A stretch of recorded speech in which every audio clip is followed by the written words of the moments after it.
Je m'appelle Béatrice Lefebvre. J'ai 64 ans, je suis veuve et l'architecte silencieuse d'une vie bâtie sur de longues journées et des nuits blanches. J'ai passé 40 ans à équilibrer des factures, à dessiner des plans tard dans la nuit et à maintenir une famille unie alors que le sol sous nos pieds menaçait souvent de s'effondrer.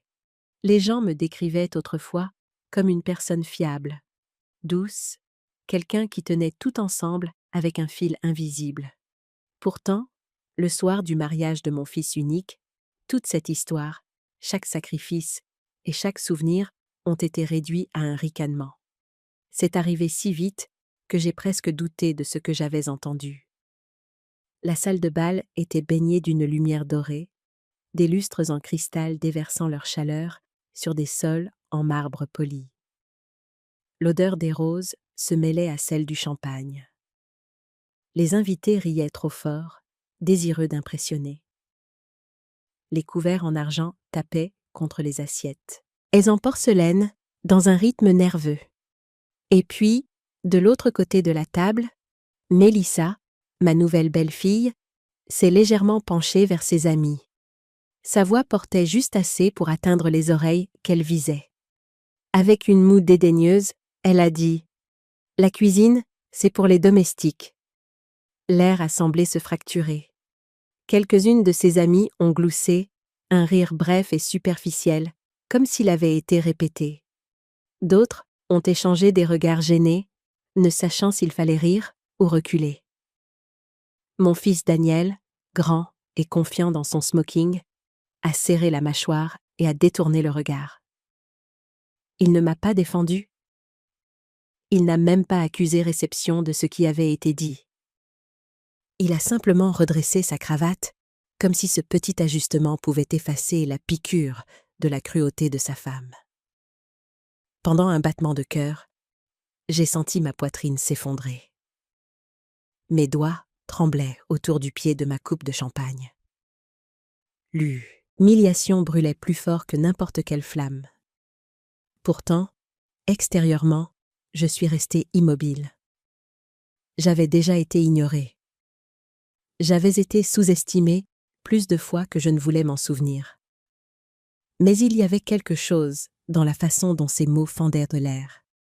La façon dont elle me transformait en un meuble invisible à la célébration de mon propre fils, qui m'a fait réaliser que le silence, cette fois, ne me servirait plus à rien.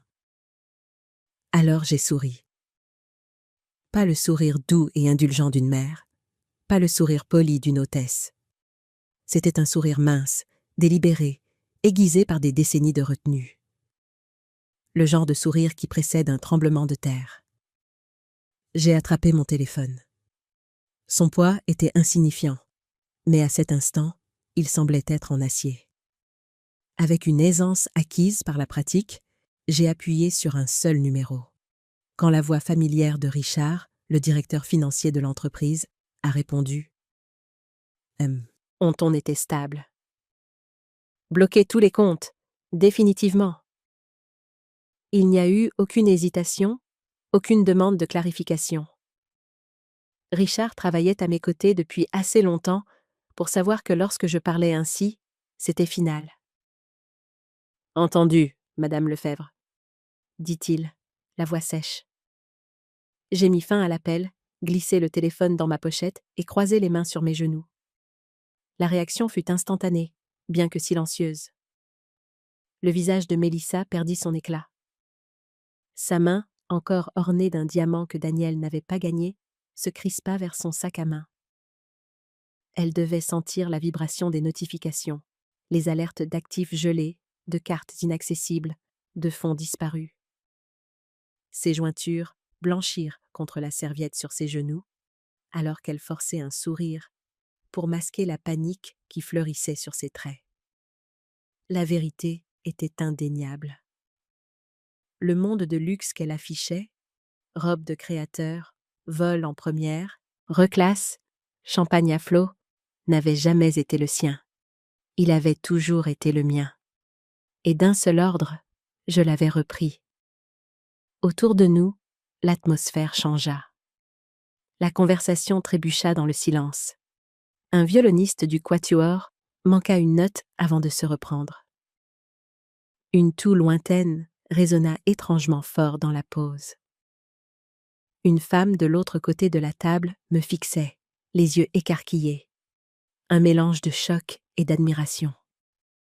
Elle reconnaissait ce qui venait de se passer, même si personne n'osait le nommer à voix haute. L'expression de Daniel vacilla. Il sentit le changement mais ne put en retracer l'origine. Il regarda sa mariée, puis moi, cherchant des indices sur des visages qui lui avaient déjà dit tout ce qu'il avait besoin de savoir. Son silence à ce moment-là fut plus bruyant que n'importe quelle insulte. Je suis restée parfaitement immobile. J'ai soulevé mon verre intact, l'ai tenu près de mes lèvres, puis l'ai reposé sur la nappe en lin sans boire. Le geste était minime, mais il portait le poids de la finalité. La dynamique du pouvoir dans la pièce avait basculé sur son axe, et chaque invité le sentait. Mélissa tenta de rire à nouveau, mais le son sortit cassant. Elle lissa le tissu de sa robe, les yeux cherchant dans la pièce quelqu'un à qui s'ancrer, mais personne ne croisa son regard. Elle était seule dans son effondrement. Et moi, je respirais. Pour la première fois depuis des années, je respirais sans porter le poids de l'arrogance de quelqu'un d'autre sur mon dos. Ce mariage, censé symboliser l'héritage et la continuité, était devenu ma déclaration silencieuse. Il pensait pouvoir m'effacer d'une phrase cruelle. Il pensait que l'âge m'avait émoussé, que le chagrin m'avait affaibli, que le silence signifiait la reddition. Mais il ne savait pas que le silence, lorsqu'il est manié avec soin, peut rugir plus fort que le tonnerre. Il m'avait bien sous-estimé pour la dernière fois. J'ai laissé mon regard parcourir la table. Les invités s'agitaient sur leurs chaises, mal à l'aise. Daniel tripotait ses boutons de manchette. Mélissa déglutit difficilement, son sourire s'effritant. Et j'ai réalisé à cet instant précis que cette soirée n'était pas leur victoire. C'était la mienne. Ils croyaient m'avoir humiliée jusqu'à l'insignifiance, mais ils ne m'avaient fait que me rappeler ma propre force.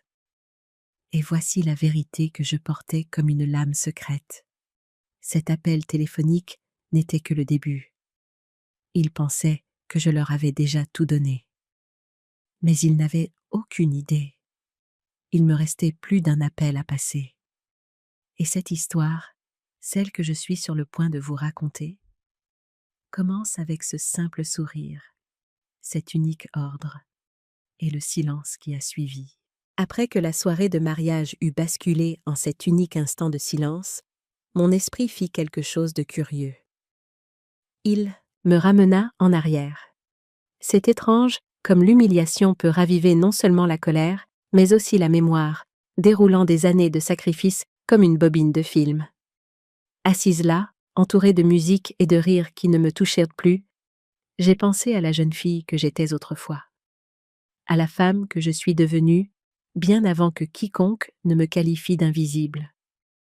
Je me suis mariée jeune, peut-être trop jeune, bien que cela semblait juste à l'époque. Il s'appelait Michel. Il avait un rire qui remplissait une pièce. Un rire si profond qu'il faisait vibrer les fenêtres de notre premier appartement quand il me racontait des histoires tard dans la nuit. Nous n'avions pas grand-chose. Une table bancale, des tasses ébréchées, le canapé d'occasion où nous nous endormions plus souvent que dans notre lit. Mais ce que nous n'avions pas en richesse, nous le compensons en dévotion. Michel était menuisier, les mains toujours couvertes, de sciure, et il portait l'odeur du cèdre partout où il allait. Pendant 10 ans, il a été mon partenaire dans tous les sens du terme. Nous partagions tout. Les factures payées en retard, les matins au café brûlé, les rêves d'une petite maison avec un jardin. Puis est arrivé Daniel, notre enfant miracle, dont l'arrivée a semblé être l'univers nous donnant une raison de continuer à nous battre. Nous étions si fiers. Fiers de chaque dessin désordonné qu'il collait au mur, de chaque premier pas, de chaque « Maman !» crié dans le couloir. Mais la vie, j'ai appris, ne négocie pas. Quand Daniel avait 7 ans, Michel est tombé malade. Au début, nous pensions que c'était l'épuisement. De longues heures à l'atelier, trop de repas sautés. Puis le diagnostic est tombé comme un marteau fendant le bois, une maladie trop impitoyable pour marchander. En un an, il était parti. Juste comme ça, mon rire s'est évanoui. J'avais 35 ans, veuve, avec un gars, Rasson, qui avait encore besoin d'histoire pour s'endormir et de genoux écorchés à embrasser. Le deuil n'a pas eu le temps de s'installer en moi. Il y avait des factures qui s'empilaient et les petites chaussures de Daniel qui s'usaient trop vite. Je me souviens d'une nuit, debout dans la cuisine, l'horloge indiquant minuit passé. Daniel dormait dans sa petite chambre, son cartable affalé dans un coin. J'avais des marmites sur le feu qui mijotaient avec la soupe pour le lendemain et des papiers étalés sur la table. Des contrats, des factures, des croquis d'architecture tachés de farine. Mes mains se déplaçaient entre eux comme dans une chorégraphie. Remuer la soupe, signer le formulaire, essuyer mes larmes, mesurer les angles. Cette cuisine est devenue mon champ de bataille, un lieu où l'amour et la survie se mêlaient en un seul rythme. Et c'est dans cette même cuisine que j'ai trouvé l'objet que je garde depuis près de 3 décennies. Une carte que Daniel avait faite à l'école. Ce n'était rien de plus qu'un morceau de papier cartonné plié, des lettres inégales tracées au crayon de cire.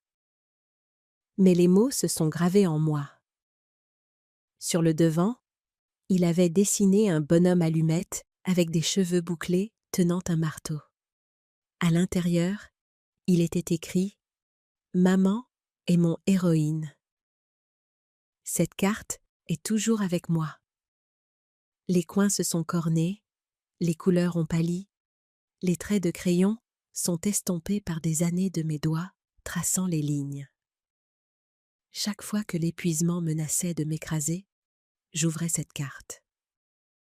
Chaque fois que des clients me méprisaient ou que les banques me refusaient un prêt parce que je n'étais qu'une femme, je la pressais contre ma poitrine et me souvenais que ce petit garçon croyait que je pouvais conquérir le monde. J'ai travaillé sans relâche. J'ai bâti mon entreprise à partir de rien. Brique par brique, contrat par contrat.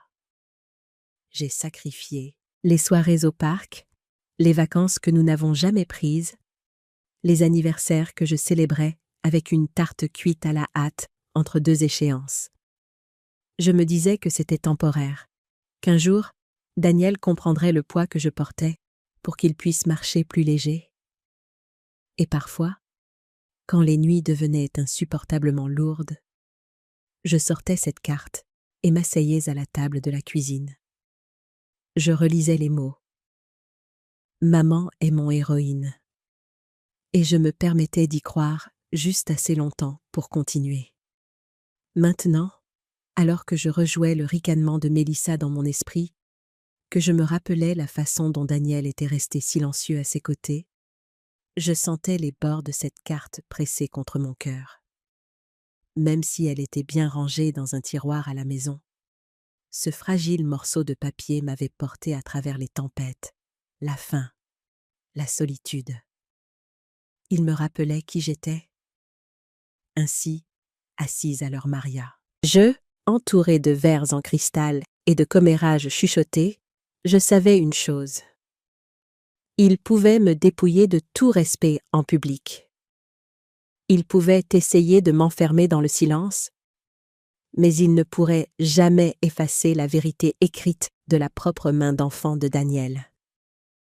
J'avais été son héroïne une fois, et même s'il l'avait oublié, moi, je ne l'oublierai jamais. Cette carte, cet objet simple, était mon ancre, et dans la tempête qui s'annonçait, elle me stabiliserait une fois de plus. Quand la musique a repris de plus belle et que les invités se sont dirigés vers leur table, j'ai compris que quelque chose n'allait pas.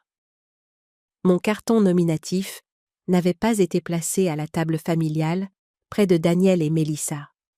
Au lieu de cela, une jeune hôtesse, qui ne connaissait pas mon visage, m'a conduite à une petite chaise coincée à l'autre bout de la salle de bal, à moitié cachée derrière un arrangement floral qui se dressait comme un mur. De ce siège, je pouvais voir la lueur des lustres jeter une chaleur sur tous les autres. Je pouvais entendre les rires monter et descendre comme des vagues, que je n'étais pas censée surfer, mais j'étais délibérément placée à l'écart, comme une ombre au bord de la pièce. Ce n'était pas un accident. Je connais la différence entre une négligence et une intention. À la table d'honneur, Mélissa scintillait dans sa robe de satin ivoire, entourée de ses amis, des visages que je ne reconnaissais pas, occupant ce qui aurait dû être les places des tantes, des cousins et la mienne. Elle se penchait près de Daniel, son sourire répété, sa main posée possessivement sur son bras. Quand le champagne a été servi, j'ai remarqué un autre détail. Pas du champagne, pas le vin pétillant sec que Daniel et moi avions partagé pour marquer chaque étape importante ensemble, mais un vin rouge français, le favori de Mélissa. Le toast a commencé. Les verres se sont entrechoqués. Les invités se sont levés, la chaleur dans les yeux. Je suis restée assise. Devant moi, il n'y avait pas une flûte de champagne, ni même le vin rouge, seulement un verre d'eau, clair et simple, posé sans cérémonie par un serveur de passage. Peut-être qu'ils en manquaient, ou peut-être que c'était délibéré. Quoi qu'il en soit, le message était suffisamment clair. J'ai soulevé le verre, l'eau tremblant légèrement à la lumière. Je ne l'ai pas levé plus haut que mon menton.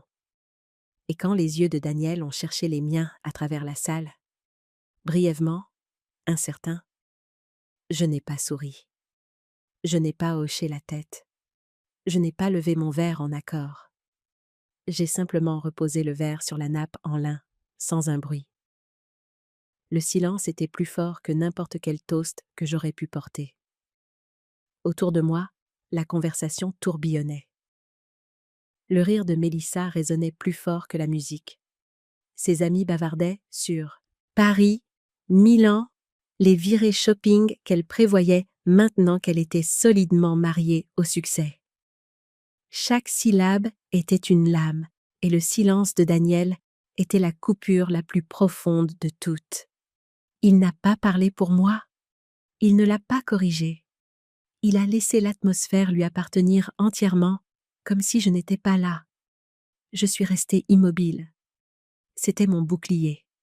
Bouger, protester, aurait été leur offrir le spectacle qu'ils voulaient, peut-être. Au lieu de cela, je suis devenue la figure immuable à la table éloignée, observant, enregistrant, apprenant. Les années m'avaient appris que le silence pouvait trancher plus profondément que les voix hautes, que l'immobilité déstabilisait ceux qui prospéraient sur le contrôle. Le repas est arrivé, les plats disposés avec panache, les assiettes enlevées avec précision. J'ai mangé tranquillement, goûtant peu. Une fois, un invité s'est approché de ma table par erreur, pensant que j'étais assise près du reste de la famille. Quand il a réalisé son erreur, son sourire a vacillé et il s'est excusé rapidement, embarrassé. J'ai senti l'isolement se resserrer autour de moi comme un nœud coulant. De loin, j'observais Mélissa orchestrer chaque détail. Elle décidait quand le tempo de la musique changeait. Elle se levait pour réarranger les invités avec l'autorité d'une reine. Elle embrassait la joue de Daniel tout en ordonnant au serveur de verser plus de vin. Il suivait ses gestes avec une aisance obéissante, et chaque fois, son silence devenait plus lourd dans ma poitrine. Quand le dessert est arrivé, elle a jeté un regard vers moi pour la première fois de la soirée. Pas avec chaleur, ni même avec une reconnaissance polie. Ses yeux portaient une lueur de triomphe. Elle m'avait placé dans l'ombre et croyait avoir gagné. Elle prenait mon calme pour une défaite. J'ai de nouveau attrapé mon verre d'eau, frais contre Mes doigts. La salle acclamait le nouveau couple. Les fourchettes tintaient sur les assiettes. J'ai soulevé le verre juste un peu, attrapant la lumière du lustre, puis je l'ai reposé une fois de plus sans un bruit. Mon refus silencieux de me joindre à la mascarade n'a attiré aucun applaudissement, mais il a résonné dans mes os. J'ai su alors quel genre de femme était Mélissa. Et plus douloureusement, j'ai su quel genre de fils Daniel avait choisi de devenir. Le garçon qui m'avait un jour tendu une carte dessinée au crayon de cire était devenu un homme qui permettait à sa mère d'être assise à l'écart, sa place volée, sa voix effacée. Pourtant, je n'ai pas pleuré. Je n'ai pas supplié. Je suis restée assise en silence, ne goûtant que de l'eau, regardant le théâtre se dérouler. Et pendant que j'étais assise là, j'ai senti les prémices de quelque chose de plus profond que le chagrin. Une résolution calme et aiguisée. Car le silence, lorsqu'il est choisi, n'est pas une faiblesse. C'est une préparation. Après que les assiettes du dîner eurent été débarrassées et que la musique se fut adoucie en un rythme plus lent, je me suis éclipsée un instant, ayant besoin d'air. Le couloir de marbre de l'hôtel s'étendait, long et froid, bordé de grands miroirs et de portes menant à de plus petites salles. Je suis entrée dans le calme, laissant l'écho des rires s'estomper derrière moi. Mes talons claquaient doucement sur le sol. Je me suis arrêtée près de l'une des portes laissées légèrement entr'ouvertes. Des voix flottaient, familières, tranchantes. Le ton de Mélissa s'est fait entendre en premier, bas et déterminé. Il suffit d'une seule erreur de sa part, une mauvaise signature. Si elle signe quelque chose sans le lire, nous aurons la preuve dont nous avons besoin pour lui retirer ses droits. Plus d'approbation, plus de contrôle. Tout sous notre nom. Je me suis figée. Ma main a grippé la lanière de mon sac à main, comme si cela pouvait me stabiliser. À travers la fente étroite de la porte, j'ai pu entendre la voix de Daniel, pas forte, pas indignée, juste calme, presque résignée. Il n'a pas argumenté. Il ne m'a pas défendu. Son silence était un accord, un consentement par omission. Les mots m'ont transpercé comme de la glace. Ma respiration s'est faite courte, superficielle. Mon propre fils, le garçon que j'avais soigné pendant ses fièvres, le garçon qui m'avait un jour laissé cette carte qui disait « Maman est mon héroïne », se tenait dans cette pièce, laissant sa femme discuter de la manière de me démanteler pièce par pièce. J'aurais dû entrer en trombe. J'aurais dû crier. Mais au lieu de cela, je suis restée immobile, chaque muscle raide, chaque nerf à vif. Et puis quelque chose a changé en moi. Une immobilité plus lourde que le deuil, plus tranchante que la trahison. Je me suis retournée et je me suis éloignée, chaque pas délibéré, résonnant contre le marbre. De retour à ma chaise au bord de la salle de bal, j'ai gardé mon visage composé. Personne n'a vu le séisme à l'intérieur de moi. Personne n'a vu le tremblement de mes mains alors que je soulevais à nouveau mon verre d'eau. Mais sous ce tremblement, une décision a commencé à prendre forme. Cette nuit-là, lorsque les invités sont finalement partis et que la musique s'est tue, je suis rentrée seule à la maison. La maison était silencieuse, seul le faible tic-tac de la vieille horloge murale remplissait le silence. Je me suis assise au bureau en chêne qui avait supporté le poids d'innombrables factures, contrats et formulaires pendant des décennies. Mes mains reposaient sur la surface polie, tremblant encore. Mais cette fois, le tremblement ne venait pas de la faiblesse. C'était le dernier frémissement avant que l'acier ne durcisse. J'ai composé un numéro gravé dans ma mémoire. Min Avo. Kat, un homme qui avait connu mon mari, qui avait autrefois rédigé les papiers qui ont construit les fondations de notre patrimoine. Sa voix à l'autre bout du fil était stable, rassurante. « Je dois faire des changements », dis-je, ma voix basse mais ferme. Tout doit aller dans une fiducie privée, avec effet immédiat. Chaque compte, chaque actif, peu importe l'heure. Rédiger les documents ce soir. Il y eut une pause, puis un « entendu » silencieux. Lorsque les documents sont arrivés le lendemain matin, je me suis de nouveau assise à ce bureau, la lumière du soleil filtrant, pâle et grise, à travers les rideaux. Mes doigts planaient au-dessus du stylo.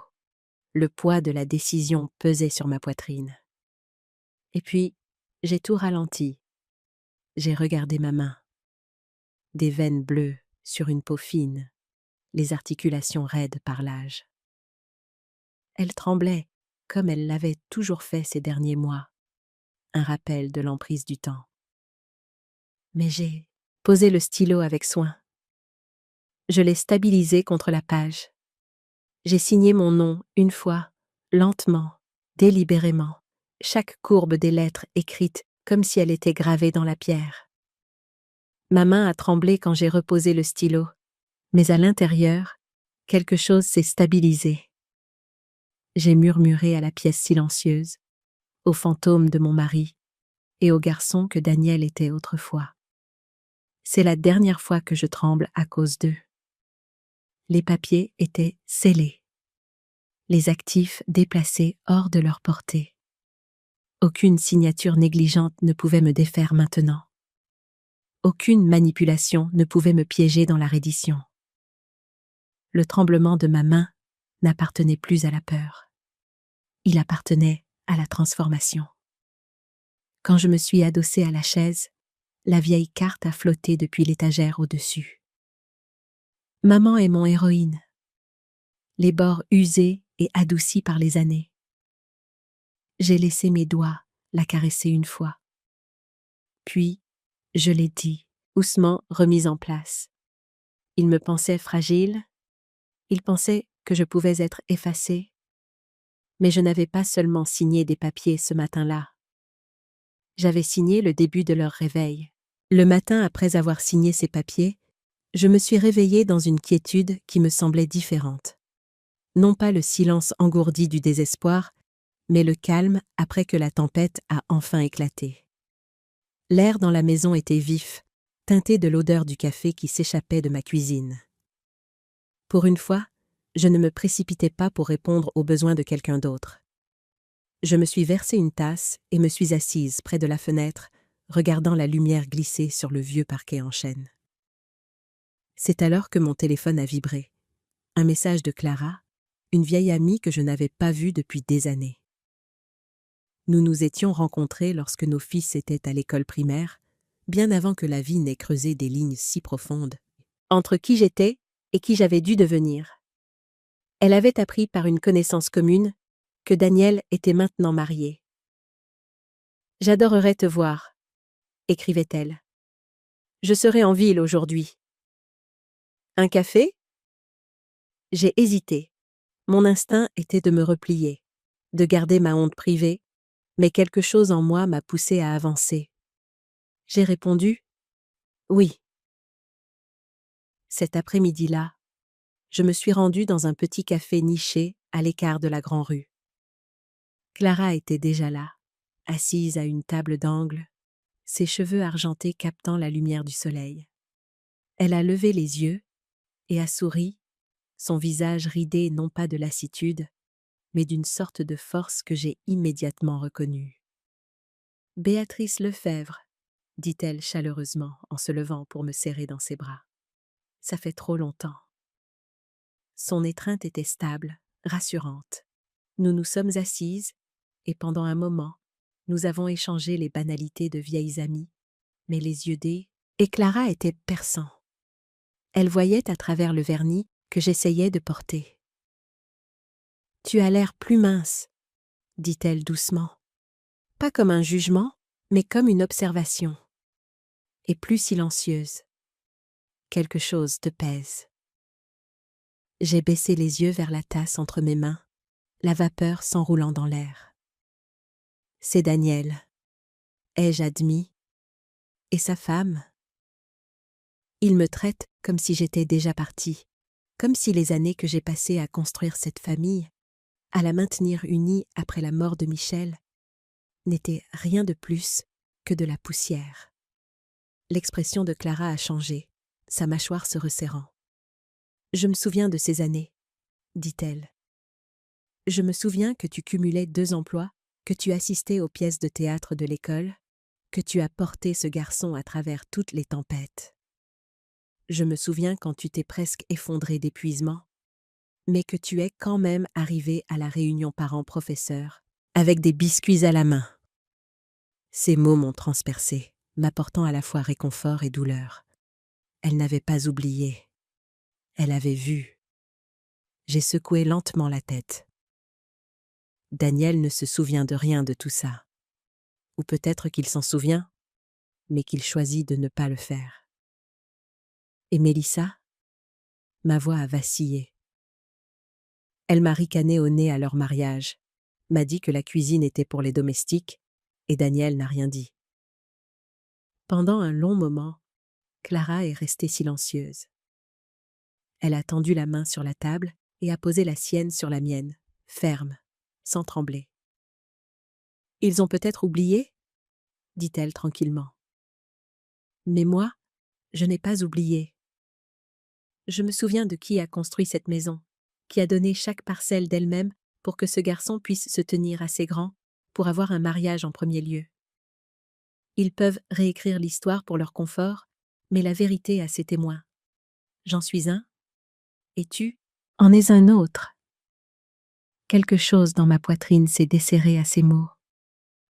Pendant des semaines, des mois, peut-être même des années, je m'étais sentie invisible, effacée par les personnes mêmes à qui j'avais tout donné.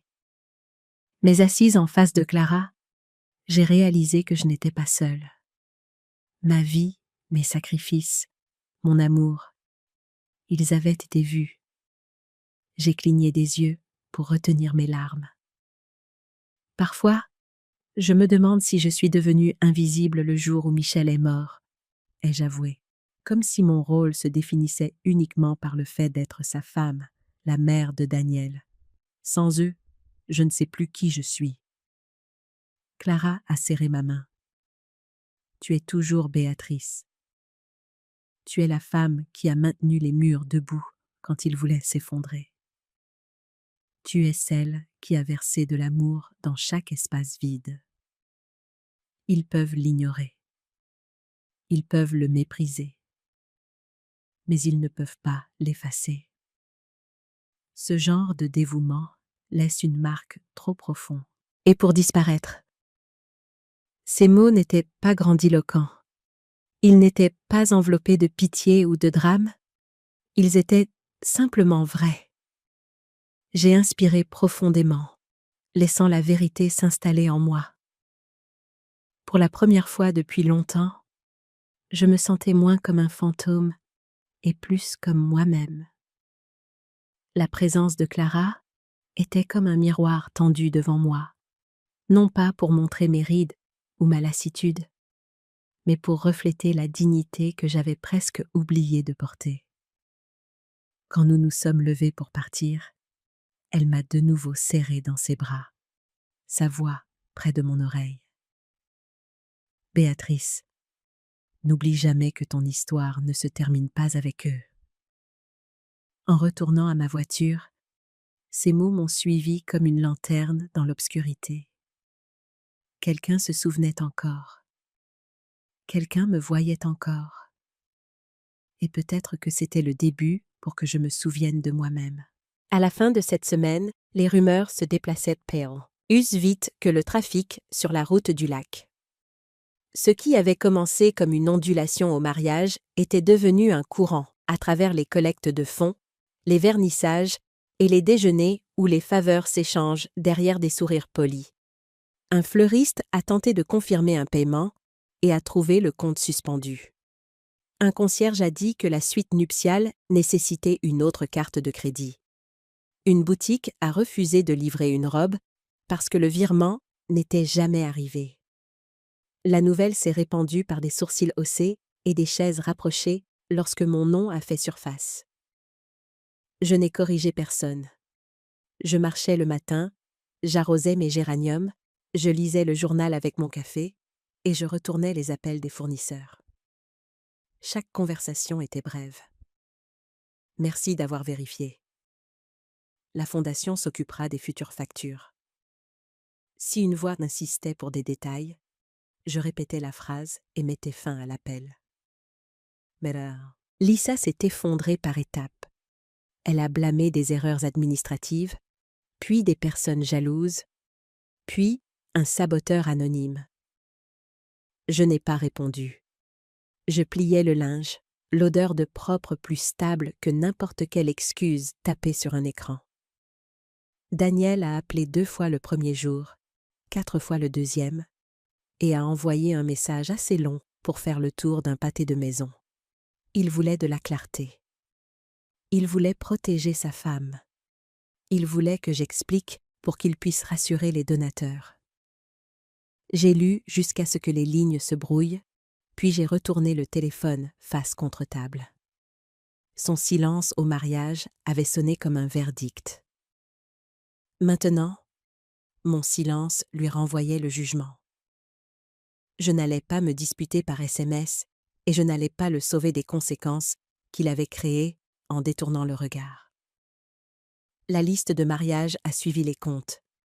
Les amis qui avaient promis des expériences ont posé des questions lorsque les virements ont été bloqués. Une femme du conseil d'administration du musée a appelé pour confirmer si j'avais acheté une retraite privée. J'ai répondu simplement « Je n'ai autorisé aucun cadeau ». Sa pause m'a dit que la vérité avait fait son chemin. Le soir, le registre des retards se lisait comme un catalogue d'arrogance. Fonds de voyage, crédit pour des meubles, portraits commandés, fleurs mensuelles. À travers tout cela, je suis restée extérieurement calme. J'ai trié un tiroir dans le bureau, empilé des factures et glissé la carte qui disait « Maman est mon héroïne » dans une pochette de protection. Ce petit acte ressemblait à la pose d'une pierre angulaire. Il me rappelait que ma valeur ne pouvait être révoquée par la performance de quiconque, pas même par mon fils. Chaque fois que le téléphone vibrait, je le laissais sonner une fois avant de décider de répondre. La plupart du temps, je ne le faisais pas. Mélissa a dit et demandé une réunion par l'intermédiaire de Richard, pensant peut-être qu'un homme pourrait me convaincre. Il a relayé son message. Je lui ai dit d'envoyer une seule phrase. « Madame Lefebvre n'est pas disponible. » Toute communication nécessaire peut se faire par écrit. La limite a atterri comme une porte se fermant doucement, mais complètement. L'inversion du pouvoir ressemble rarement à un éclair. Souvent, c'est l'absence de bruit, la décision de laisser les gens se confronter à eux-mêmes sans votre commentaire. Lors des déjeuners, je gardais mon emploi du temps bref. Si quelqu'un insistait pour avoir la version des faits, je demandais des nouvelles de leurs enfants. L'envie d'expliquer montait et descendait. Je l'étouffais doucement et passais à autre chose.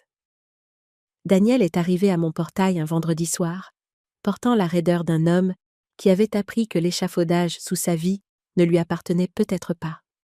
Il a sonné, j'ai regardé à travers la vitre. Quand j'ai ouvert la porte, il a cherché sur mon visage la permission d'être à nouveau un garçon. Je lui ai offert un siège sur le porche. Le ciel s'est assombri très doucement. Il a commencé prudemment, insistant sur le fait qu'il devait éclaircir des malentendus, que Mélissa se sentait ciblée, que j'étais trompée par des voix amères. Le silence n'est pas le vide. C'est un miroir qui force l'orateur à se voir lui-même. Daniel a réessayé, tournant autour de phrases familières, faisant appel à l'image et à la réputation. Quand il a finalement demandé ce qu'il devait dire aux gens, j'ai donné les seuls mots que j'avais l'intention d'offrir.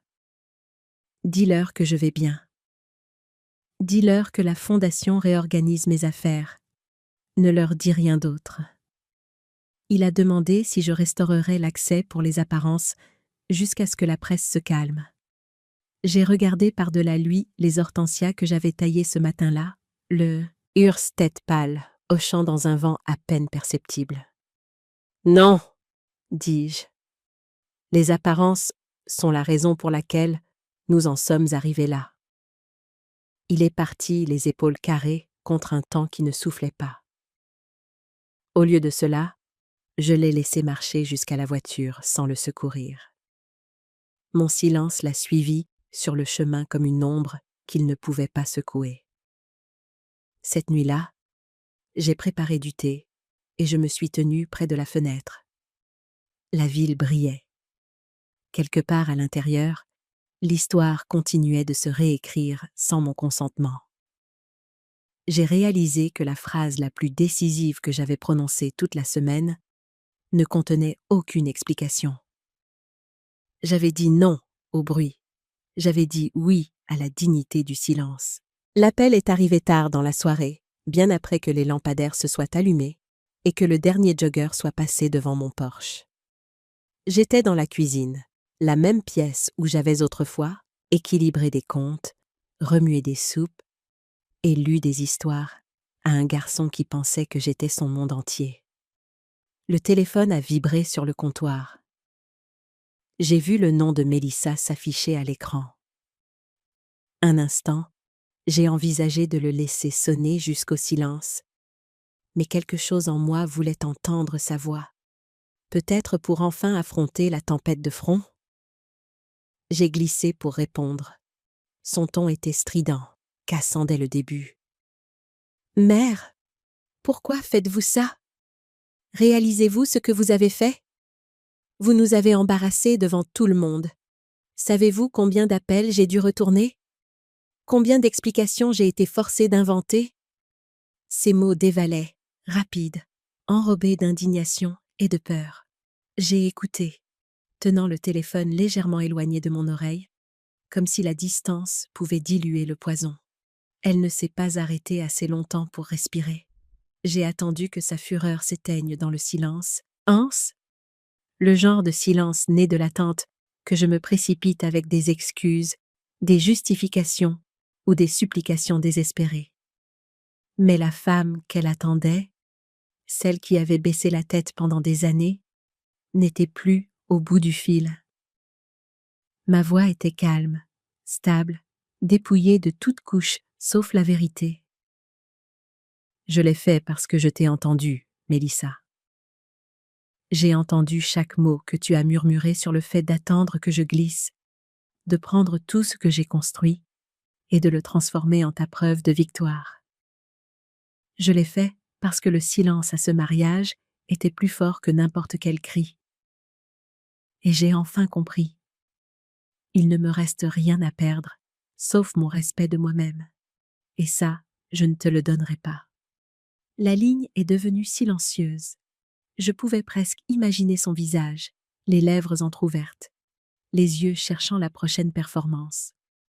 Elle a essayé une fois de plus doucement maintenant. Mais avait est qu'une pointe de mépris. Vous réagissez de manière excessive. Vous avez mal entendu. Daniel et moi voulions seulement aider. Pourquoi nous puniriez-vous de cette façon? J'ai fermé les yeux. Un instant, j'ai senti la douleur de décennies. Chaque sacrifice, chaque compromis, chaque fois que j'étais restée silencieuse pour maintenir la paix. Mais ce soir, mon silence n'était pas soumission. C'était mon arme. « Je ne te punis pas, » dis-je, choisissant chaque mot avec précision. Je protège ce qui est à moi. Et plus important encore, je protège qui je suis. Ce n'est pas quelque chose que tu as le droit de réécrire. Plus maintenant. Avant qu'elle ne puisse inventer une autre histoire, j'ai appuyé sur le bouton rouge et mis fin à l'appel. Le son de la finalité, le clic de la ligne se déconnectant, était plus tranchant que n'importe quel argument. J'ai reposé le téléphone sur le comptoir. La maison a expiré autour de moi, s'installant dans son propre silence. Je me suis appuyée contre la chaise, j'ai croisé les mains, et j'ai laissé échapper un long soupir qui portait des années de retenue. Pour la première fois, je ne me sentais pas coupable. Je ne me sentais pas cruelle. Je me sentais libre. Le silence qui a suivi n'était pas vide. Il était plein. Plein des limites que j'avais tracées, plein de la clarté que j'avais choisie, plein de la dignité que j'avais récupérée pièce par pièce depuis le moment où elle m'avait ricané au nez en public. Mon silence n'était pas l'absence de mots. C'était une présence, une posture, une déclaration que je n'avais plus besoin de me justifier. Je suis restée assise un moment dans cette cuisine, entourée d'ombres s'étirant contre les murs. La même pièce qui définissait autrefois ma servitude devenait maintenant la scène de ma réclamation. J'ai pensé à Michel, aux nuits où il me disait que la dignité importait plus que la richesse, plus que la reconnaissance. J'ai pensé au petit Daniel, le garçon qui gribouillait sur cette carte. Maman est mon héroïne, y croyant sans poser de questions. Ce soir, j'ai enfin agi comme l'héroïne qu'il croyait que j'étais. Plus pour lui, mais pour moi. Quand le téléphone a de nouveau vibré, je l'ai laissé sonner jusqu'à ce que le son s'arrête. J'ai pris ma tasse de thé, maintenant tiède, et j'ai bu une gorgée. L'amertume sur ma langue avait un goût plus propre que n'importe quel doux mensonge que j'avais avalé auparavant. J'ai murmuré dans le silence, pas à Mélissa, pas à Daniel, mais à moi-même. C'est la dernière fois que j'explique. À partir de maintenant, le silence parlera plus fort que tout ce que je pourrais dire. Puis, j'ai éteint la lumière de la cuisine, laissant la pièce dans une douce obscurité, et je suis montée à l'étage avec une assurance que je n'avais pas ressentie depuis des années. Le chapitre où je mendiais leur respect était clos. Ce qui commençait maintenant m'appartenait entièrement. Au milieu de la semaine, les appels que recevait Daniel n'étaient plus des félicitations, mais de prudentes marches arrière. Un fonds de développement a reporté l'inauguration. Un partenaire de licence a demandé un examen de la gouvernance. Un prêteur a refusé de prolonger la ligne de crédit relais sur laquelle il comptait. Un cabinet d'architectes s'est retiré d'une proposition conjointe, citant l'incertitude. Son assistante transmettait chaque avis avec une politesse tendue. Richard répondait par une seule ligne claire, déclarant que la fondation réorganisait mes affaires et que personne d'autre ne parlait en mon nom. Mélissa s'en sortait encore plus mal, car sa monnaie d'échange avait toujours été l'image. Le fleuriste a exigé un paiement avant la livraison. La boutique a refusé de livrer la robe de haute couture. L'hôtel a déclassé leur suite lorsque la carte de crédit enregistrée a été refusée 2 fois. Le groupe de discussion qui illuminait autrefois son téléphone comme une enseigne publicitaire s'est estompé pour ne plus afficher que quelques cœurs polis, puis s'est tu. Les amis qui aimaient le glamour emprunté ont trouvé d'autres tables. Sans dépense facile, elle a appris à quelle vitesse certaines loyautés s'évanouissent lorsque la musique change. Je n'ai ni corrigé les rumeurs, ni fourni de contexte. J'ai taillé les hortensias, arrosé les géraniums, épousseté les cadres dans l'escalier et poli le verre sur une photographie de Daniel à 10 ans, avec du glaçage sur le nez. Chaque matin, je ne répondais qu'aux appels essentiels. Chaque après-midi, je faisais une boucle tranquille autour du lac. Mon calme n'était pas une performance. C'était une frontière posée comme de la pierre. Quand la culpabilité me mordillait les talons, je me disais la vérité. J'ai protégé ce que j'ai construit et je n'avais besoin d'aucune permission. La première fois que je les ai vus après le mariage, c'était lors d'un gala de bienfaisance pour un musée auquel Clara m'avait vivement encouragée à assister. L'atrium brillait de lumière suspendue, tandis qu'un trio de jazz tissait la pièce de doux cuivre. Je portais une robe sombre qui ne demandait pas à être remarquée, et je me tenais près d'une sculpture en acier plié ressemblant à une cage thoracique, réapprenant à respirer. Clara a passé son bras sous le mien. Elle se déplaçait comme une femme qui avait survécu à des tempêtes et avait archivé la météo à l'intérieur. Daniel est entré le premier, balayant la pièce du regard avec le large sourire qu'il utilisait lorsque les affaires étaient un sport. Le sourire a vacillé lorsque les conversations ne se sont pas ouvertes. Les gens hochaient la tête avec courtoisie, puis ajustaient leur trajectoire comme s'il était un courant d'air dans une pièce chaude. Mélissa suivait, parée de perles. Elle a levé une flûte pour une photo, puis l'a baissée lorsque le serveur a refusé d'ouvrir une note. Son sourire s'est crispé. Elle a envoyé des messages. Personne n'a répondu. Je suis restée immobile. Il y a un pouvoir à regarder le monde s'arranger sans y mettre la main. Je ne me suis pas délectée de leur inconfort. J'ai refusé d'intervenir. Pendant des années, j'ai écopé l'eau de leur bateau. Ce soir-là, j'ai laissé le lac être le lac. Daniel m'a remarqué. Il a commencé à s'approcher, puis s'est arrêté en voyant Clara. Il a mesuré la ligne entre la fierté et le besoin, puis s'est tourné vers le mur du fond, où personne ne posait de questions. Clara s'est penchée pour que seul moi puisse l'entendre. Rien qu'en restant silencieuse, tu as déjà gagné. Son souffle était chaud. Son ton ne contenait ni méchanceté ni triomphe. Il contenait le témoignage. La phrase s'est posée sur moi comme un châle. J'ai pensé à la table de ma cuisine et aux factures que j'y avais vaincues. J'ai pensé à la carte qui disait « Maman est mon héroïne » près de mes clés.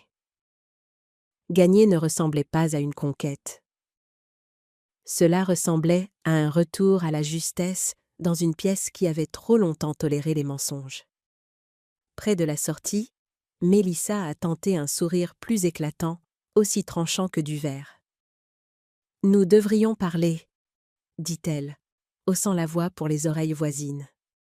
J'ai fait un petit signe de tête qui ne signifiait rien et me suis écartée pour laisser passer un couple âgé. Son expression a glissé. Sans public, la scène n'avait pas d'oxygène. Elle a pivoté dans la foule et la soirée l'a avalée avec une grâce indifférente. Clara m'a guidée vers la porte, tandis que le jazz s'adoucissait comme un rideau, clôturant un acte. Sur le chemin du retour, les lumières de la ville semblaient instables, pas froides. Je ne jubilais pas. Je cataloguais. Les réputations avaient changé. Les alliances signifiaient moins que la conduite. À un feu rouge, j'ai touché la carte dans mon sac, sentant les arêtes du crayon de cire sous le plastique. Demain, je rencontrerai Richard pour parler des bourses d'études. Le portfolio d'une jeune candidate brillait de discipline et d'ambition. L'avenir ne se mesurerait pas aux tables où je n'étais pas la bienvenue. Il se mesurerait au nom que je pourrais aider à inscrire dans un registre plus bienveillant. 2 jours après le gala du musée, j'ai rencontré l'avenir dans un couloir qui sentait la peinture fraîche et la cire à parquet. La Fondation Lefebvre avait loué un petit bureau au 2e étage d'un centre d'art communautaire. Le panneau sur la porte était temporaire, fixé par des clips. Mais voir mon nom là m'a stabilisé. Richard avait arrangé la matinée pour que je puisse rencontrer la première lauréate de la bourse avant la signature du conseil. Il avait dit que j'aimerais peut-être son travail. Il avait tort. Je ne l'ai pas aimée. Je l'ai adorée. Elle s'appelait Émilie Dubois, 19 ans. L'aînée de 3 enfants, une étudiante qui faisait la navette, servait dans un restaurant le soir et dessinait pendant ses trajets en bus. Elle est entrée avec un portfolio pressé contre sa poitrine comme un bouclier. Sa veste était en jean de friperie. Ses cheveux étaient attachés en arrière avec un crayon. Quand elle m'a serré la main, sa paume était froide à cause de la marche venteuse pour traverser la rivière. Nous nous sommes assises à une table ronde sous une lumière fluorescente qui bourdonnait comme une machine patiente. Émilie a ouvert le portfolio avec une révérence que j'ai reconnue. À l'intérieur se trouvaient des élévations au fusain, des devantures de magasins de sa rue, mesurées non pas par le prestige, mais par le lieu. Une laverie automatique baignée du soleil de l'après-midi, est-ce midi. Une épicerie de quartier encadrée comme une cathédrale. Un perron d'appartement rendu avec une attention portée aux briques ébréchées, aux taches de rouille et aux éraflures de chaussures. J'ai vu la discipline. J'ai vu l'ambition. J'ai vu un esprit qui croyait que les espaces quotidiens méritaient de la bienveillance. Elle a parlé doucement au début. Sa mère faisait des ménages. Son beau-père réparait des toits. L'université semblait impossible jusqu'à ce qu'un professeur imprime notre formulaire de candidature et le pousse sur son bureau. Elle s'est excusée pour les tâches sur les dessins. Elle avait travaillé dans le bus. Je lui ai dit que j'avais autrefois dessiné dans une cuisine qui sentait les oignons et l'eau de javel, en signant des factures avec de la farine sur mes manches. Ses yeux se sont levés, surprise par le miroir. Richard est sorti pour prendre un appel, nous laissant dans le bourdonnement constant du plafonnier. R. Émilie a demandé pourquoi la fondation l'avait choisi.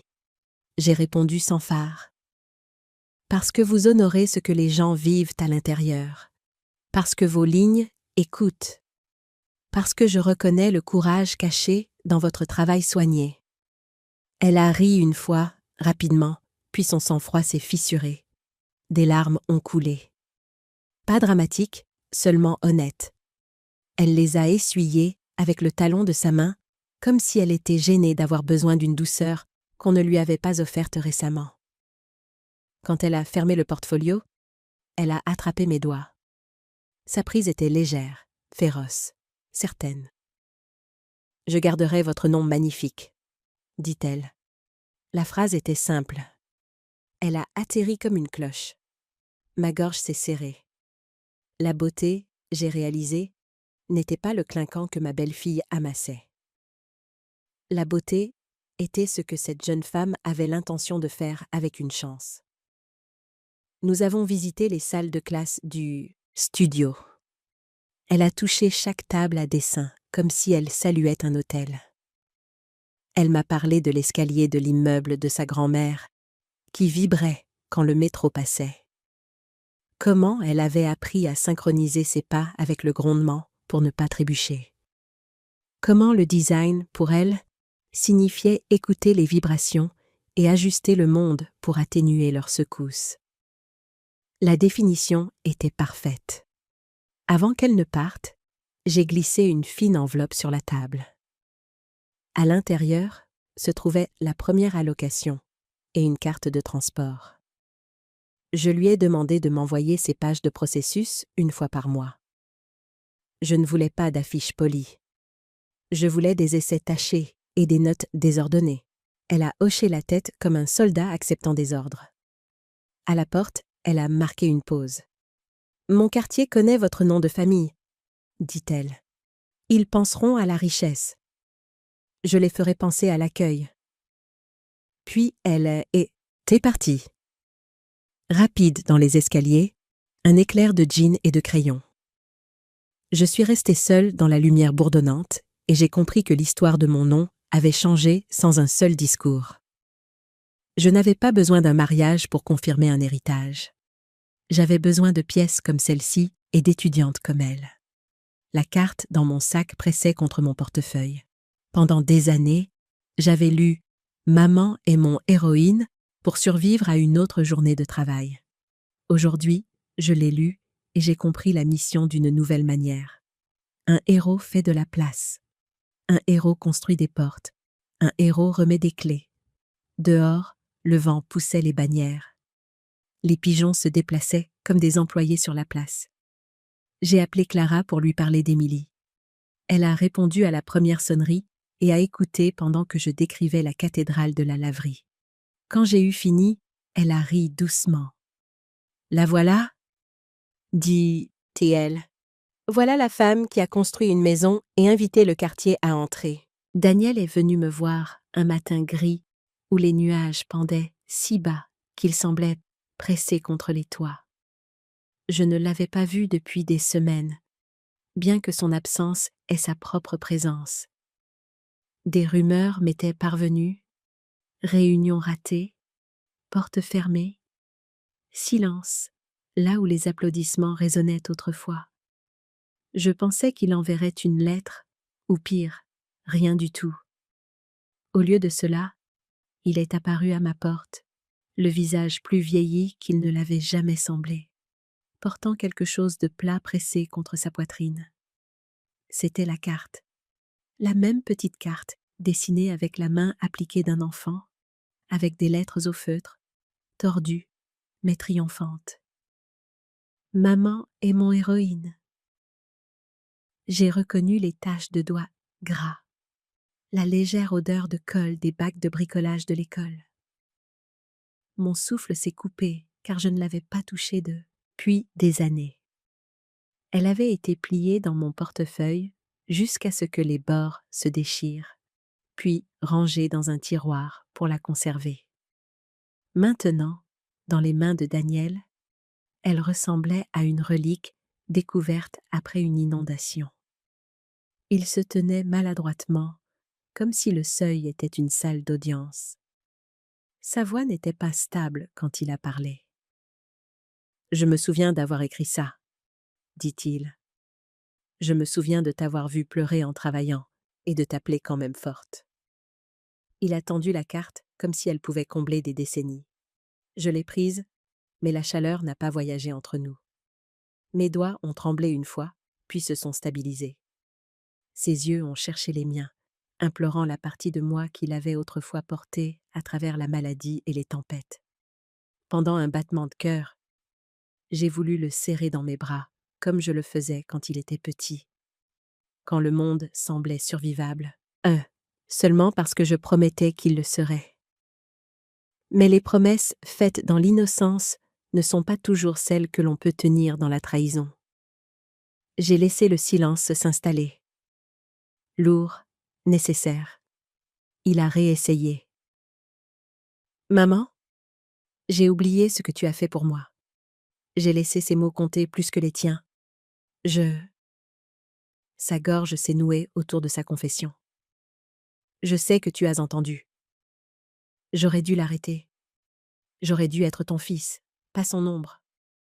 La douleur de ces mots était vive, mais plus vive encore était le souvenir d'être debout dans la cuisine lors de son mariage, humilié, effacé. J'ai fermé les yeux brièvement, ne voyant pas l'homme devant moi, mais le garçon à une pièce de théâtre de l'école, serrant une couronne en papier et me cherchant dans le public. Ce garçon avait cru que j'étais invincible. Cet homme m'avait traité comme un obstacle. Quand j'ai rouvert les yeux, j'ai parlé doucement, de ma nière mesurée, non pas cruellement, mais définitivement. « Les héros savent aussi quand déposer l'épée, » dis-je, et s'en aller seul. Ma voix n'a pas tremblé. La phrase portait plus de poids que n'importe quel cri n'aurait pu en avoir. Les épaules de Daniel se sont affaissées, comme si les mots eux-mêmes l'avaient dépouillé de son armure. Il a tendu une main hésitante vers la mienne, mais je l'ai retirée doucement, fermement. L'espace entre nous s'est élargi, bien que nous soyons assez proches pour nous entendre respirer. Il a murmuré. « N'y a-t-il aucun moyen de revenir en arrière ?» J'ai laissé la question en suspens. Dans ma poitrine, une tempête faisait rage. Le désir de pardonner, le besoin de protéger ce qu'il restait de moi. Une partie de moi criait de combler le fossé, mais une autre partie savait que les ponts construits sur des cendres ne peuvent tenir. Mon silence était la réponse. Il a baissé les yeux, a hoché la tête, une fois comme s'il se condamnait lui-même, et s'est retourné. À la porte, il a marqué une pause, portant toujours le poids du moment. Il a posé la carte sur la table d'entrée, pas dans ma main, pas dans sa poche, entre nous. Puis, il est parti.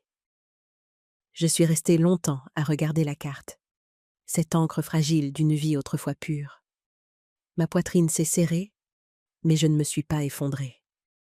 J'ai tracé les lettres du bout du doigt et j'ai murmuré, non pas à Daniel, mais à moi-même. Certaines batailles se terminent sans vainqueur, seulement des survivants. Ce jour-là, j'ai réalisé que le conflit ne consistait pas à le punir ou à le sauver. Il s'agissait de choisir la dignité plutôt que la répétition. La question de savoir si je lui pardonnerais ou non restait une question à laquelle même moi, je ne pouvais répondre pleinement. Peut-être que le temps adoucirait les angles, peut-être pas. Ce qui importait, c'est que j'avais reconquis, lui, le droit de décider. Alors que je fermais la porte, la carte est restée sur la table, un témoin silencieux. Pour certains, elle pourrait ressembler à du papier et de l'encre. Pour moi, c'était à la fois la blessure et le baume. Un rappel que l'amour peut être réel et pourtant ne pas suffire à vous empêcher de vous briser. Et que parfois, la survie est le genre d'amour le plus courageux qui reste. J'ai regardé Daniel descendre le chemin et disparaître derrière la haie. Quand la porte s'est verrouillée, la maison a baigné dans un silence qui ne faisait pas mal. J'ai pris la carte sur la table d'entrée et l'ai tenue par les coins. Les lettres étaient audacieuses, comme le croient les enfants, le papier adouci par les années. J'ai peu dormi, non pas à cause du chagrin, mais à cause de la clarté qui suit un verdict. Au lever du soleil, je savais ce que j'allais faire. Je quitterais la maison de la ville et déménagerais dans le petit châle. Et au bord du lac, que Michel et moi avions autrefois dessiné dans les marges de factures impayées. 2 semaines plus tard, j'ai conduit vers le nord avec un coffre d'essentiels et un esprit lavé par la distance. Le chalet attendait au détour d'une route étroite. Des bardeaux de cèdre vieillis jusqu'à l'argent. Un porche qui craquait en signe de bienvenue. Des fenêtres qui se souvenaient comment retenir la lumière du matin. Le lac au-delà était aussi immobile qu'un souffle retenu. Des oies cousaient la surface en une ligne patiente. Des roseaux hochaient la tête sur le rivage, comme de vieux conseillers. Je me suis garé sous un bouleau, et je suis resté debout, sans bouger, laissant le vent porter le pain et la terre humide sur mon visage, jusqu'à ce que mon pouls ralentisse. À l'intérieur, les pièces étaient petites, mais honnêtes. Une cuisine en longueur avec des étagères ouvertes et un profond évier de ferme. Le salon offrait un canapé U.C., un tapis tressé et un poêle à bois avec l'humilité d'un cœur fiable. J'ai ouvert les fenêtres et le lac a répondu par le silence. Pas de sirène, pas d'alerte, seulement de l'eau et des ailes. J'ai déballé avec des gestes délibérés, comme si construire un nouveau rythme nécessitait une mémoire musculaire. Une pile d'assiettes, une boîte de thé, 2 tasses, 3 livres, la boîte à outils qui ne me fait jamais défaut. Les planches sous mes pieds se plaignaient doucement. J'ai répondu avec de l'huile le long de la rampe et la promesse de prendre soin de ce qui me soutient. L'après-midi est arrivé doucement. Les ombres des feuilles d'érable jouaient une pièce lente sur le sol, un langage de facilité que j'avais oublié. Quand le soleil a glissé vers la rive opposée, j'ai préparé du thé et l'ai emporté dehors. Le lac était comme un miroir. Une seule barque dérivait près des roseaux. Quelque part, un chien a aboyé 2 fois et s'est rendu. À travers cette quiétude, j'ai testé ma respiration. Mon rythme cardiaque semblait calme, comme s'il avait trouvé un tempo plus ancien que l'inquiétude. J'ai repensé à la question de Daniel à la porte et à l'espace que j'avais laissé sans réponse. Pas de haine, pas d'absolution, une frontière que je respectais enfin. Cette première nuit, j'ai fait un feu. Le bois crépitait poliment et les bûches se tassaient avec le soulagement de muscles autorisés à se reposer. Avant de me coucher, j'ai ouvert le tiroir de la table de chevet et j'y ai placé la carte. Puis, j'ai fermé doucement le tiroir, non pas pour la cacher, mais pour lui donner sa propre chambre.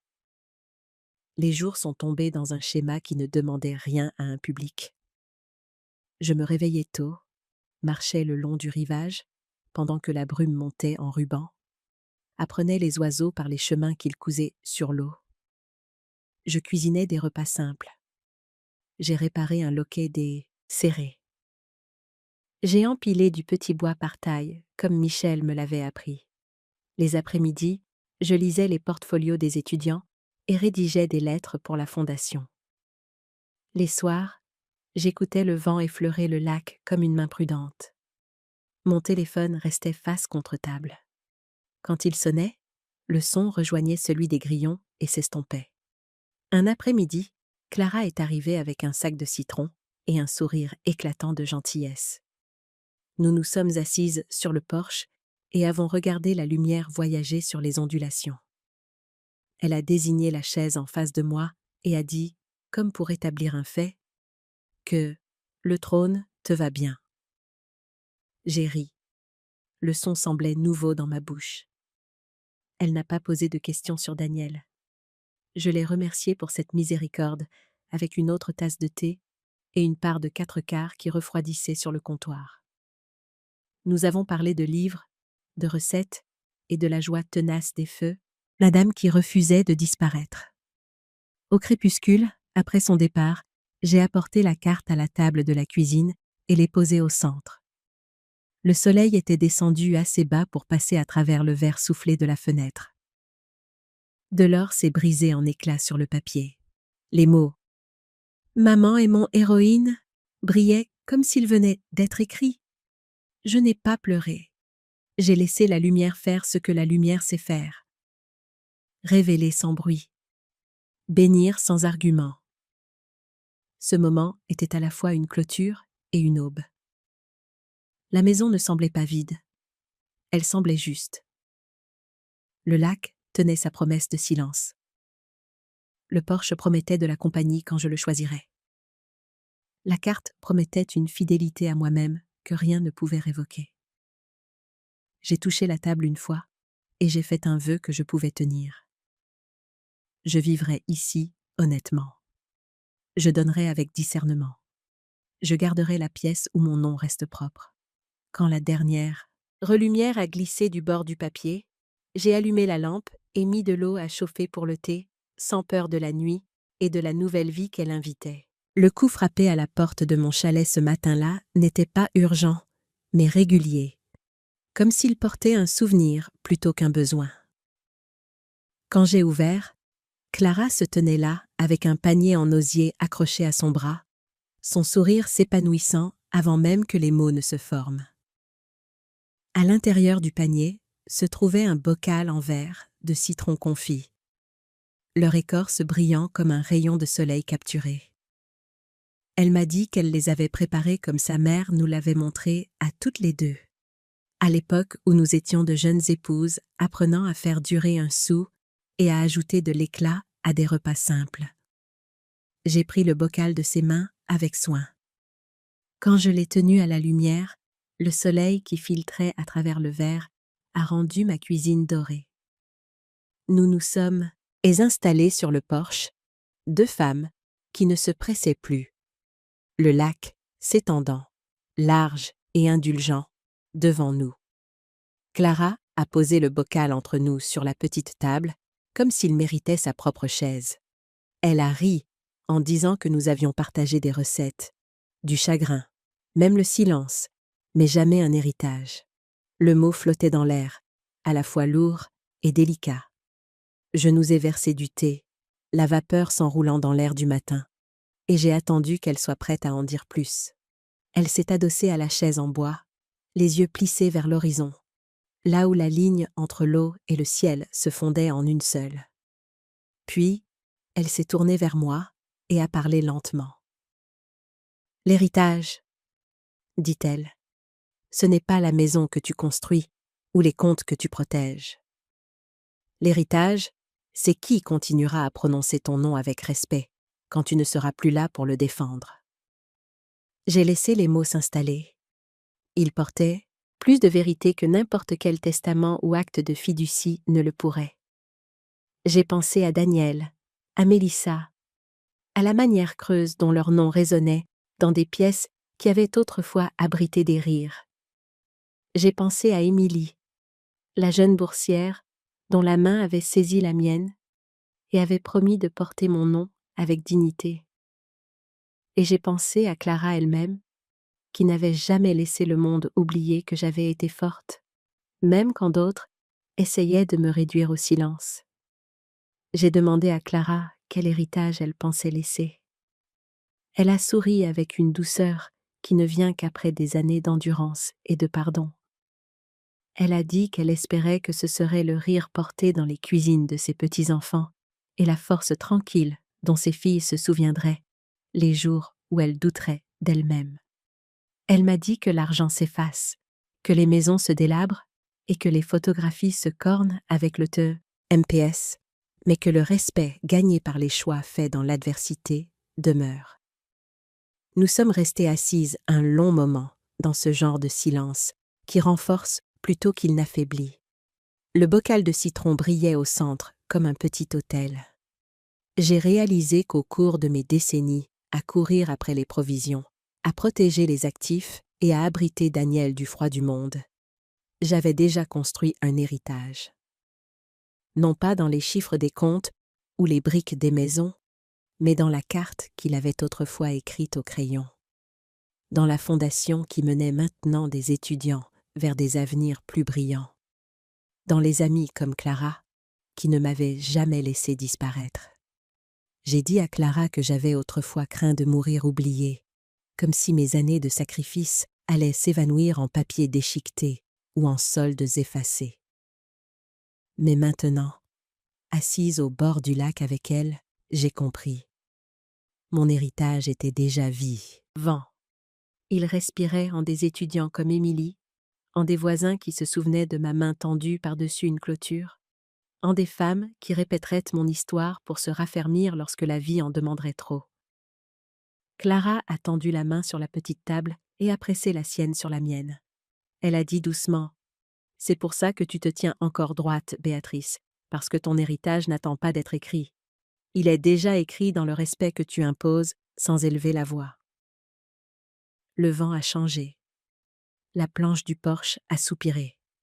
J'ai soulevé le bocal, le tournant lentement à la lumière, et j'ai murmuré que peut-être l'héritage réside aussi dans de petits cadeaux comme celui-ci, conservés avec soin, transmis à travers les années, nous rappelant que ce que nous gardons en vie les uns chez les autres dure plus longtemps que n'importe quel patrimoine.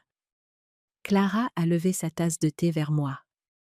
J'ai levé la mienne en retour. Nous avons bu en silence, d'un commun accord.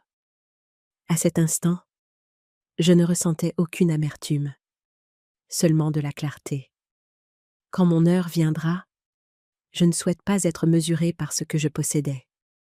Je souhaite qu'on se souvienne de moi par la douceur avec laquelle je pouvais encore conserver le respect, même après avoir été meurtrie par la trahison.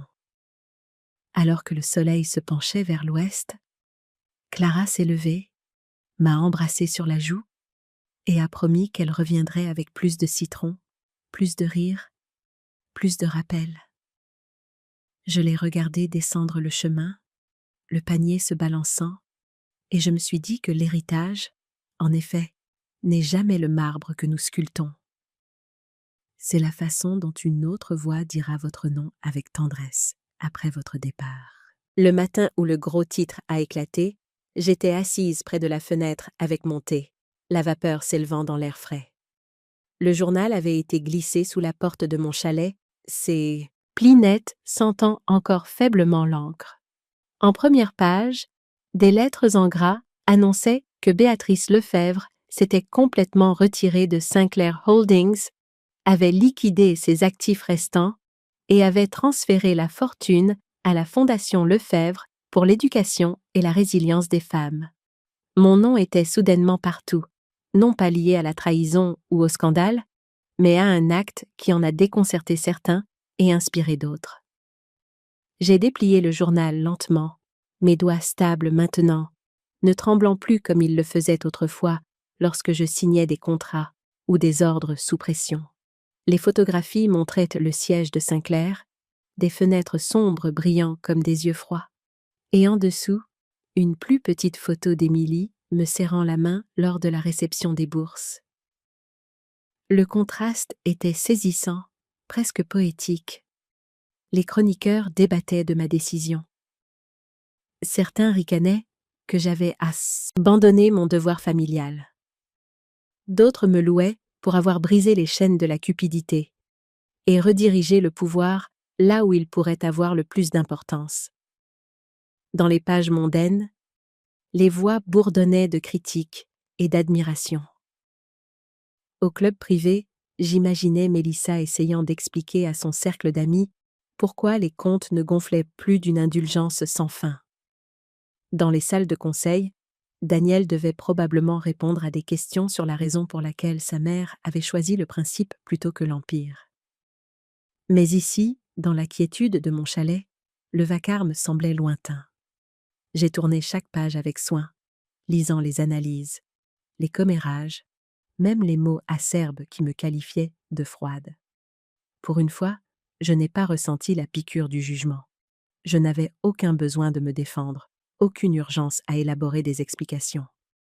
Mes actions étaient leur propre langage, clair pour ceux qui voulaient en bien écouter.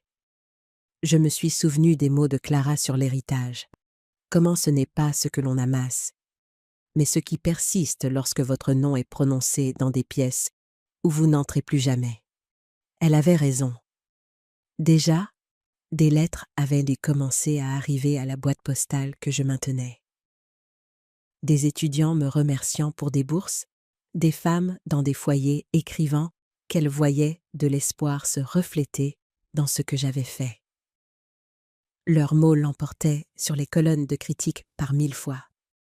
J'ai siroté mon thé, sa chaleur stable contre la brise fraîche, et j'ai laissé le bavardage du monde extérieur s'écouler devant moi comme de l'eau. Le monde pouvait débattre de si j'avais été impitoyable ou sage, égoïste ou généreuse. Rien de tout cela n'avait d'importance maintenant. Ce qui importait, c'était la certitude tranquille dans ma poitrine, la quiétude de savoir que j'avais reconquis ma dignité et l'avait redirigée vers quelque chose qui ne pouvait pas être enlevé. Par la fenêtre, le lac scintillait dans la lumière du matin. J'ai pensé à la façon dont la surface pouvait paraître si calme, alors que des courants puissants se déplaçaient en dessous. C'était moi, maintenant, ne me précipitant plus pour me prouver, ne suppliant plus d'être vu, mais stable, posé, détenant des profondeurs que personne ne pouvait perturber. J'ai finalement refermé le journal et l'ai posé sur la table, à côté du bocal de citron que Clara avait apporté quelques jours auparavant. Tous deux, à leur manière, étaient des symboles. L'un criait mon histoire au monde, tandis que l'autre me la murmurait à moi seul. Ensemble, ils me rappelaient que l'héritage vit à la fois dans la mémoire publique et dans les amitiés privées. Quand je me suis levée de la chaise, je n'ai pas ressenti le besoin d'emporter le journal avec moi. Je l'ai laissé plier proprement sur la table. Ceux qui avaient besoin de lire sur moi liraient. Ceux qui avaient besoin de juger jugeraient. Et ceux qui avaient besoin d'être inspirés seraient inspirés. Mon travail consistait maintenant à vivre dans la liberté de n'avoir plus rien à prouver. En sortant sur le porche, les planches ont craqué sous mes pieds, familières et rassurantes. L'air sentait le pin et la terre humide, et j'ai respiré profondément, m'emplissant de l'odeur de la vie ordinaire. Aucun gala, aucune réunion du conseil, aucune salle d'audience ne pouvait se comparer à cela. Mon propre choix, mon propre chemin. Les gros titres s'estomperaient. Je savais qu'un autre scandale, une autre personnalité prendrait bientôt ma place. Mais la fondation, les bourses, la douce ondulation de la dignité restaurée, elle resterait. C'était suffisant. J'ai murmuré au vent comme si je parlais à Daniel, à Mélissa, à quiconque essayait encore de comprendre. Je ne vous dois pas, Hâsse mon silence, et je ne vous dois pas ma défense. Je me dois la paix. Et enfin, je l'ai revendiquée. J'ai ouvert mon journal après que le gros titre se soit estompé et que la bouilloire se soit éteinte. Le chalet était silencieux. Le lac respirait contre le rivage comme un animal. J'ai daté la page, j'ai débouchonné mon stylo et j'ai laissé la première ligne arriver. Je n'espère plus que Daniel revienne de la bonne manière. Je sais seulement que je suis revenue à moi-même. La phrase a atterri proprement, ni amère ni douce, une mesure avec laquelle je pouvais vivre. L'écriture a toujours été l'architecture de ma santé mentale. Les murs d'abord, puis les portes. J'ai exposé les faits en rangée, les comptes étaient fermés, la fondation financée, les lettres de bourse envoyées, la maison de la ville mise en vente. J'ai écrit sur les citrons confits. La lumière du soleil transformait la saumure en or. Le bocal ressemblait à un soin, transmis d'une femme à l'autre. J'ai écrit sur la carte que Daniel avait faite il y a longtemps, reposant dans la table de chevet comme un vœu gardé. Ces lettres tordues toujours courageuses. Dehors, un camion a grondé sur le chemin de gravier de l'ancien domaine que nous avions converti en logement étudiant. Les premiers locataires emménageaient. J'ai fermé le journal, l'ai glissé dans mon sac et j'ai conduit avec les fenêtres entr'ouvertes. L'air sentait l'herbe coupée et le charbon de bois. La maison m'a accueilli avec de doux échos et de la peinture fraîche. Des bénévoles avaient frotté les rampes. De nouveaux matelas étaient alignés dans les chambres. Un tableau noir, près de l'entrée, listait des noms et une demande de patience pendant que nous apprenions le planning de la buanderie. La porte s'est ouverte en grand sur un défilé. Émilie est entrée la première avec une boîte contre sa hanche, riant alors que deux étudiants se bousquent, hulaient dans l'embrasure de la porte. Elle portait la même veste en jean et le même crayon derrière l'oreille, mais un trousseau de clés pendait maintenant à sa ceinture comme de petites cloches. « Bienvenue chez vous », dis-je. Les mots sonnaient juste dans ma bouche. Ils se sont dispersés comme des hirondelles, chacun attiré par un coin différent de possibilités. Quelqu'un a posé une radio sur le comptoir de la cuisine. Une mélodie a frémi sur le carrelage et le bois. Quelqu'un d'autre a ouvert toutes les fenêtres. Les rideaux se sont levés et sont tombés comme un souffle reconnaissant. Émilie a posé sa boîte et a traversé la pièce vers moi. « Nous prendrons soin de cet endroit », dit-elle, sérieuse un instant. Puis son sourire est revenu. « Et nous garderons votre nom magnifique. » Nous avons toutes les deux souri à la phrase. Elle nous appartenait à toutes les deux. J'ai traversé la pièce lentement, touchant les cadres, redressant une lampe, répondant à de petites questions sur les prises et le rangement.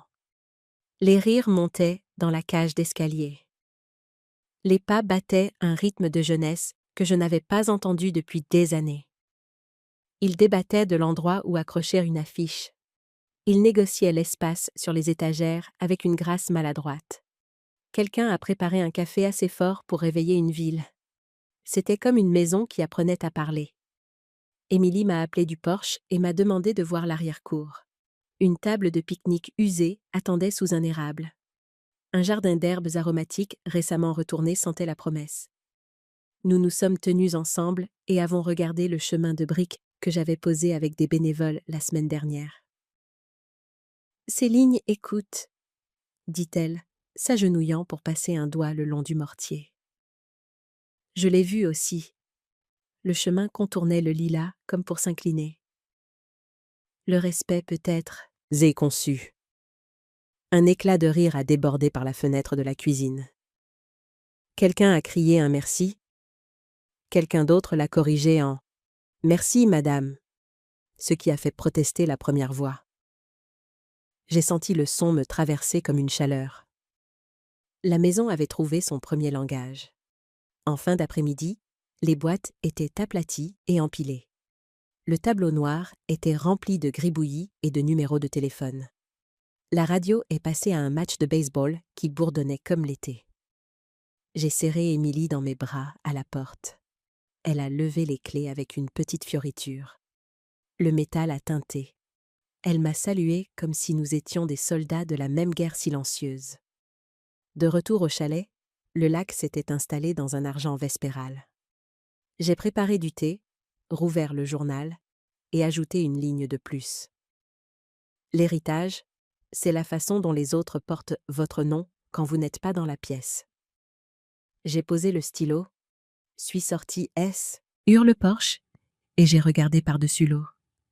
Quelque part derrière moi, de jeunes voix apprenaient à faire confiance à des plafonds qui ne fuyaient pas et à des portes qui ne claquaient pas.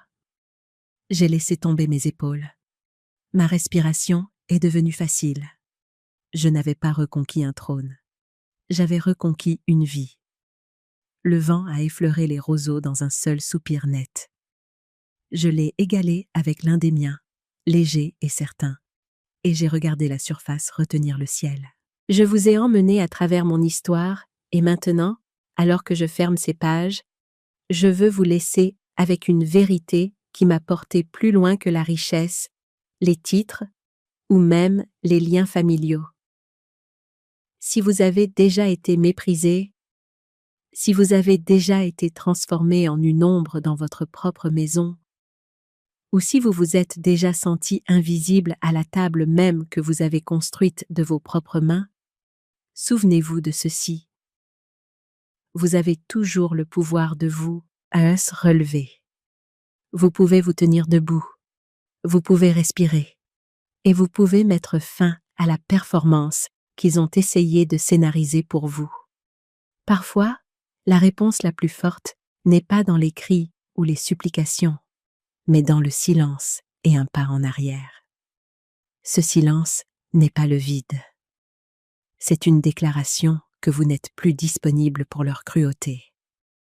L'héritage ne se conserve pas dans les banques ou les bilans. Ce n'est pas une maison sur une colline ou l'éclat d'un diamant. L'héritage vit dans les cœurs qui maintiennent votre nom en vie avec respect lorsque vous avez quitté la pièce. Je le sais maintenant. Mon nom est écrit dans le rire d'étudiants qui n'auraient jamais pensé avoir une porte qui se ferme en toute sécurité derrière eux. Il est rappelé dans les mains d'amis qui n'ont jamais oublié qui a construit la maison avant qu'elle ne soit dorée. Il repose dans chaque vie touchée by la fondation que j'ai façon, année. Non pas parce que je voulais la gloire, mais parce que je voulais la décence, avoir un endroit pour grandir. Et à vous qui écoutez, qui portez peut-être vos propres blessures en silence, vous n'avez pas besoin d'être le héros pour toujours. Vous avez seulement besoin de décider quand déposer l'épée et vous éloigner avec dignité. C'est dans ce choix que commence la guérison. J'ai fait ce choix à un mariage où ils ont essayé de me bannir dans la cuisine. Je l'ai fait à nouveau lorsque le silence est devenu mon allié le plus puissant. Et maintenant, je le fais chaque matin, en me réveillant au bord du lac, en ouvrant mon journal et en écrivant une ligne qui n'appartient à personne d'autre qu'à moi. Si vous avez fait face à un moment où vous avez été traité comme moins que ce que vous êtes, je vous demande, qu'avez-vous fait? Vous êtes-vous relevé? Avez-vous marché? Vous êtes-vous réapproprié dans le silence? Je veux savoir. Partage, ai-je lu? Pas seulement pour moi, mais pour les innombrables autres qui lisent peut-être les commentaires, cherchant un signe qu'eux aussi peuvent faire leur premier pas. Dites-moi, pensez-vous que j'ai eu tort? Aurais-je dû donner une autre chance à Daniel et Mélissa? Ou le silence était-il la seule réponse qui me restait? Laissez vos pensées s'exprimer. Ce n'est pas seulement mon histoire, c'est un miroir pour toutes les nôtres. Avant de nous dire au revoir, j'aimerais savoir d'où vous regardez. Est-ce un matin tranquille, avec une tasse de café chaude, où le monde semble encore doux et indulgent? Ou est-ce une fin de soirée, où des histoires comme celle-ci vous tiennent compagnie quand la maison est devenue silencieuse? Faites-le moi savoir dans les commentaires. Nous lisons chaque mot avec gratitude. Et si cette histoire a touché votre cœur, envisagez de vous abonner. Pas seulement pour entendre plus d'histoires comme la mienne, mais pour faire partie d'une communauté qui croit encore en la gentillesse, la guérison et les secondes chances. Le temps est le cadeau le plus précieux, et vous avez choisi de partager le vôtre avec moi. Pour cela, je vous remercie. Où que vous soyez, emportez cette histoire avec vous. Et souvenez-vous, parfois les miracles ne frappent pas bruyamment à la porte. Ils attendent tranquillement dans les coins de votre vie, patients, jusqu'à ce que vous soyez prêts à ouvrir votre cœur et à les voir pour ce qu'ils sont. Prenez soin de vous, mon ami. Que votre silence soit fort, votre dignité inébranlable et votre héritage rappelé non pas dans ce que vous possédiez, mais dans la façon dont vous avez aimé. Nous nous retrouverons dans la prochaine histoire. D'ici là, tenez-vous à la vérité qui m'a libéré.